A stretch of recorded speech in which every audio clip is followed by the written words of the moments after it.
దేవుని వాగ్దానము కీర్తన గ్రంథము 26వ అధ్యాయము 3వ వాక్యము. చిరకాలము నేను యెహోవా మందిరములో నివాసము చేసెదను. హల్లెలూయా. ఇక్కడ కీర్తనకారుడైన దావీదు మరి చిరకాలము అనగా ఎల్లవేళలా నా దేవుని మందిరములో నేను నివాసము చేస్తాను అని మనకు తెలియజేస్తున్నాడు.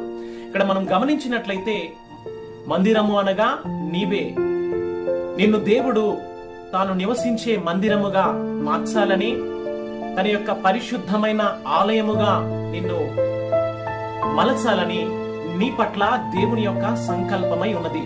కనుక ఈ ప్రాముఖ్యమైన సమయంలో మరి దేవుని వాగ్దానాన్ని వింటున్న నీవు నీ శరీరము మరి దేవుని మందిరం అని గ్రహించి ఈ యొక్క శరీరాన్ని మరి పాపపు చెడు అలవాట్ల నుంచి మరి దూరపరచి మరి దేవుని పరిశుద్ధ ఆలయముగా ఉన్నట్లు దేవుడు